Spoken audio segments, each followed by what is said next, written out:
Hello, I'm Joanne Myers, Director of Public Affairs Programs. As many of you know, the Carnegie Council has been a forum for the discussion of ethical issues in international decision-making. But to continue to bring these wonderful programs to you, we need your help. Please visit carnegiecouncil.org, click on Donate/Join. Thank you for doing so. And in researching the United States and its role in the arms trade, it was interesting to me to note that during the 60s, the 70s, and most of the 80s, the US led the way in terms of corruption in foreign arms deals,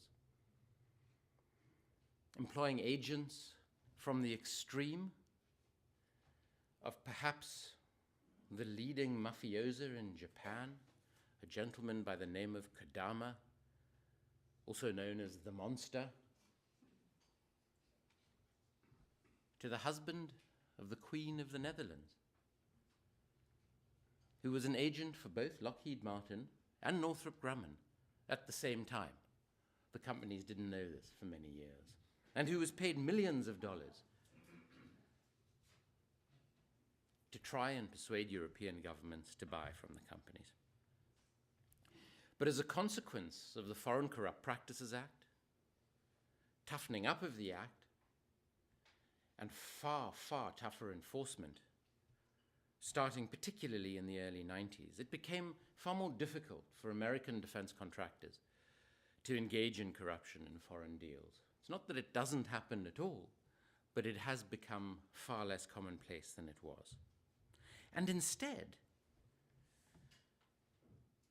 where so much of the arms trade and what is wrong with it is reflected is in the domestic US weapons procurement system, where, and I say this advisedly as an outsider, as somebody who spent my years in public life creating public financial management frameworks, the system, to me, is built on a circle of patronage between defense companies, lobbyists, lawmakers, the White House, and the Pentagon. A scheme of mutual back-scratching that doesn't break US law,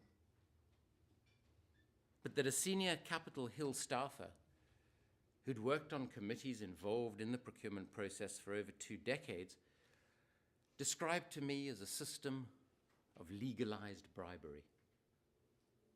Its consequences are often inordinately expensive weapon systems that are sometimes inappropriate to the country's defense needs, on occasion don't perform as promised, and inevitably are delivered years, sometimes decades late.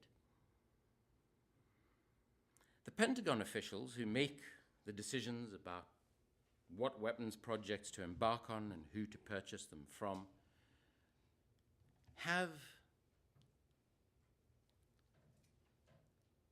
an inherent need to keep the defense contractors on side, reflected by the fact that in 2010, 84% of the most senior generals and officials who retired from the Pentagon went to work for defense contractors in senior executive positions, the very companies to whom they had been awarding contracts during their careers. Lawmakers enjoy significant campaign contributions from the defense companies and their employees, in addition to which, on the major contracts, there are promises of jobs in virtually every congressional district.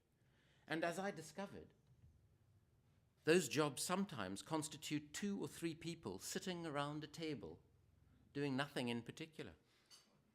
But it makes it extremely difficult for a lawmaker to vote against a weapons project and face the opprobrium that follows when they are labeled as voting against jobs for their own districts.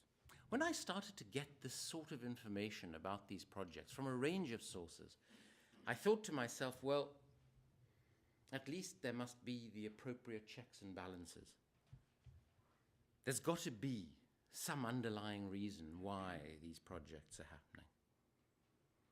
And I was truly shocked to discover that the Pentagon, the biggest employer and the biggest spender in the United States government, and therefore possibly of any government department anywhere in the world, has not been audited for well over 2 decades. Congress insisted that the Pentagon make itself audit ready by 2014. Earlier this year, senior officials appeared before a congressional committee to inform the committee that they will miss that deadline, but that they hope to be audit ready by 2017. And this, I remind you, is the formal or clean trade in weapons. But the reality is that this formal trade, this government-to-government trade, also supports the black and the grey trades.